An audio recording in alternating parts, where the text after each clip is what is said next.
සුබ දවසක් ඔයාලා හැමෝටම. සියලු සිත් සතන් නිවී සැනසෙන පින්බර වෙසක් මංගල්‍යයක් වේවා කියලා ඔයාලා හැමෝටම හදවතින්ම ප්‍රාර්ථනා කරනවා. ලෞතර බුදුරජාණන් වහන්සේගේ ඉපදීම බුදුවීම පිරිනිවන් පෑම යන තෙමුගුල සිහි කරගෙන ලෝකේ පුරා බෞද්ධ ජනතාව වෙසක් උත්සවය අති උත්සවශ්‍රීයෙන් සමරනවා. ඒ කොහොම වුණත් අපි හැමෝම දන්නවා ලෞතර බුදුරජාණන් වහන්සේගේ සම්බුද්ධ පරිනිර්වාණය සකල ලෝක ධාතුවම කම්පා කරන සිදුවීමක් බවට පත් වුණා. බුදුරජාණන් වහන්සේගේ බුදුවීම හා පිරිනිවන් පෑම නිරූපණය කරන බුද්ධ ප්‍රතිමා වහන්සේලා ලෝකේ පුරාම බෞද්ධ විහාරස්ථානවල සිය දහස් ගණනකින් අපිට දැක බලා ගන්න වැඳ පුදා ගන්න අවස්ථාව සැලසෙනවා. ඒ අතරින් අද අපි යන්න හදන මේ විශේෂ ස්ථානයේ තියෙන බුද්ධ ප්‍රතිමා වහන්සේ වැඳ පුදා ගන්න ලැබෙන්නේ අවුරුද්දටම දවස් 7ක් විතරයි. ඒත් මේ වෙසක් සතිය විතරයි. ඉතින් එතනට ගිහිල්ලා මේ බුද්ධ ප්‍රතිමා වහන්සේ අපි ඔයාලට රූපරාම වලින් පෙන්වන්න තමයි අද බලාපොරොත්තු වෙන්නේ. මොකද මේ බුද්ධ ප්‍රතිමා වහන්සේ වැඩ හිඳින කුටිය සාමාන්‍ය දවස්වලට දැක බලා ගන්න ලැබෙන්නේ නැහැ. වැඳ පුදා ගන්න ලැබෙන්නේ නැහැ. ඉතින් අපි පන්සලට ගිහිල්ලා ඒ ගැන වැඩිදුර විස්තර කතා කරමු. දිගටම රැඳිලා ඉන්න කියලා ඔයාලට ගොඩක් ආදරෙන් මතක් කරනවා මේ වීඩියෝ එකත් එක්ක.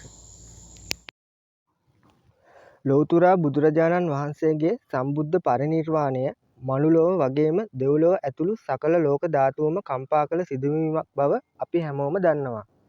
බුදුරජාණන් වහන්සේගේ අවසාන වස් කාලයේ උන්වහන්සේ බේලුව නම් ගමේ ගත කරන කාලයේ උන්වහන්සේගේ 80 වන වියේදී ලෝහිත පක්ඛන්දිකා නැමැති දරුණු රෝගයක් උන්වහන්සේට වැළඳෙනවා. ඒ රෝගයෙන් හින්දා බුදුරජාණන් වහන්සේ බොහෝසෙයින් ගිලන් බවට පත් වෙනවා.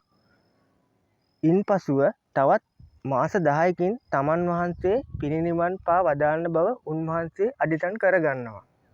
නමුත් තමන් වහන්සේට උපස්ථාන කළ සියලුම දෙනාට මේ බව නොදන්වා පිරිනිවන් පාන එක සුදුසු නැතයි සිතපු බුදුරජාණන් වහන්සේ තමන් වහන්සේගේ අග්‍ර උපස්ථායක වුණු ආනන්ද තෙරණුවන් වහන්සේ ඉන්පසුව කැඳවනවා.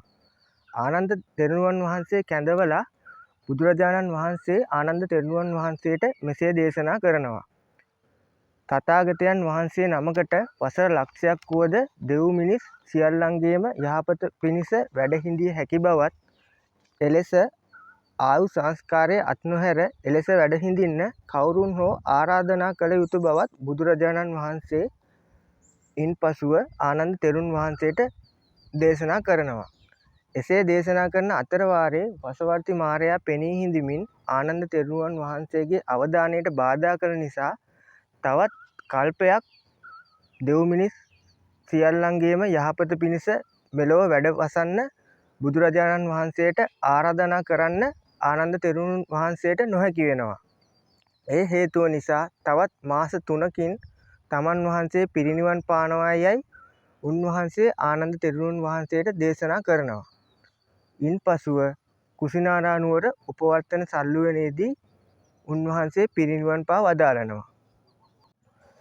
බුදුරජාණන් වහන්සේගේ සම්බුද්ධ පරිනිර්වාණය පිළිබඳව ත්‍රිපිටකයේ වගේම මහා පරිනිර්වාණ සූත්‍රයේ මනාව දක්වලා තියෙනවා. ඒ වගේම බෞද්ධ ග්‍රන්ථවල අපිට බුදුරජාණන් වහන්සේගේ සම්බුද්ධ පරිනිර්වාණය ගැන බොහෝ විස්තර දැනගන්න පුළුවන් නිසා මම මේ වීඩියෝ එක දික් වෙන නිසා සම්බුද්ධ පරිනිර්වාණය ගැන තවදුරටත් මේ වීඩියෝ එකේ කතා කරන්නේ නැහැ. බුදුරජාණන් වහන්සේ එදිනෙදා ජීවිතයේ මිනිස්සුන්ට නිදාගන්න ඉරියව් 4ක් දේශනා කරලා තියෙනවා. പ്രേත සෙයියාව, කාමභෝගී සෙයියාව, සිංහ සෙයියාව හා තථාගත සෙයියාව කියලා වර්තමානයේදී හඳුන්වන්නේ එම නිදාගන්න ඉරියව් 4. අපි හැමදාම දකින සැතපෙන බුද්ධ ප්‍රතිමා වහන්සේලා නිර්මාණය කරලා තියෙන සිංහ සෙයියාවෙන්.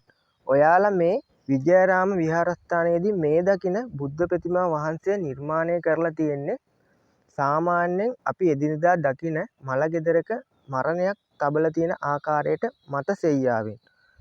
ලෝකයේ ප්‍රථම වගේම ලංකාවේ එකම බුද්ධ ප්‍රතිමා වහන්සේ තමයි මේ විදිහට නිර්මාණය කරපු බුද්ධ ප්‍රතිමා වහන්සේ තමයි ඔයාලා මේ දකින්නේ මේ විජයාරාම විහාරස්ථානයේදී. මේ බුද්ධ ප්‍රතිමා වහන්සේ වැඳ පුදා ගන්න අවස්ථාව ලැබෙන්නේ අවුරුද්දකට දවස් 7ක් විතරයි. වෙසක් පෝය පහුවෙලා ඊට පසුවදා ඉඳලා ඉදිරියට දවස් 7ක් විතරයි මේ බුද්ධ ප්‍රතිමා වහන්සේ වැඳ පුදා ගන්න අවස්ථාව ලැබෙන්නේ. ඉතුරු දවස් සියල්ලගේම මේ බුද්ධ ප්‍රතිමා වහන්සේ වැඩ හිඳින කුටිය වසා දමලා තමයි තියෙන්නේ. උඩුකුරු අතට වැඩ හිඳින ආකාරයට නිර්මාණය කරලා තියෙන මේ බුද්ධ ප්‍රතිමා වහන්සේ දකින ඕනෑම කෙනෙක්ගේ හදවත් කම්පා වෙනවා. ඒ මොකද කියනවා නම් අපි එදිනදා ජීවිතයේ මළගෙදරක මරණයක් තියෙන ආකාරයට තමයි මේ බුද්ධ ප්‍රතිමා වහන්සේ නිර්මාණය කරලා තියෙන්නේ. මේ බුද්ධ ප්‍රතිමා වහන්සේ දැක බලා ගන්නත් වැඳ පුදා ගන්නත් ලැබෙන්නේ අවුරුද්දට දවස් 7ක් විතරයි. ඒ කියන්නේ මේ වෙසක් සතියේ විතරයි ඔයාලට මේ බුදු පිළිම වහන්සේ වැඳ පුදා ගන්න අවස්ථාව ලැබෙන්නේ. ඉතින් ඔයාලට ගොඩක් ආදරෙන් මතක් කරනවා මේ කීරපද්දෙනිය විජයාරාම විහාරස්ථානයට ඇවිල්ලා මේ මත සෙයියාවෙන් ඉදි කරලා තියෙන ලංකාවේ එකම බුද්ධ ප්‍රතිමා වහන්සේ වැඳ පුදා ගන්න කියලා. 18 රියන් දිග මත සෙයියාවෙන් ඉදි කරපු මේ වගේ බුද්ධ ප්‍රතිමා වහන්සේ නමක් වැඳ පුදා ගන්න ලැබෙන්නේ මේ කීරපද්දෙනිය විජයාරාම විහාරස්ථානයේදී විතරයි. ලංකාවේ කොහේ ගියත් ඔයාලට මේ වගේ මත සෙයියාවෙන් ඉදි කරපු බුද්ධ ප්‍රතිමා වහන්සේ නමක් දැක බලා ගන්නවත් වැඳ පුදා ගන්නවත් අවස්ථාවක් ලැබෙන්නේ නැහැ. මේ ප්‍රතිමා වහන්සේ වැඳ පුදා ගන්න ලැබෙන්නේ අවුරුද්දට දවස් 7ක් විතරයි. ඉතින් අද තමයි මේ මහජනතාව වෙනුවෙන් මේ බුද්ධ ප්‍රතිමා වහන්සේ වැඳ පුදා ගන්න අවස්ථාව සලසපු පළවෙනි දවස. තව දවස් 6ක් ඉතුරුලා තියෙනවා. ඔයාලට මේ විජයාරාම විහාරස්ථානයට එන්න පුළුවන් බලංගොඩ කල්තොට පාරේ ඇවිල්ලා කිරිමට තැන්න හන්දියෙන් හැරිලා වැලිකබල පාරේ කිලෝමීටර් 7ක් ආවට පස්සේ විජයාරාම විහාරස්ථානයේ ප්‍රධාන මාර්ගයේ අද්දරම තියෙනවා. ඔයාලට දැක බලා ගන්න පුළුවන්.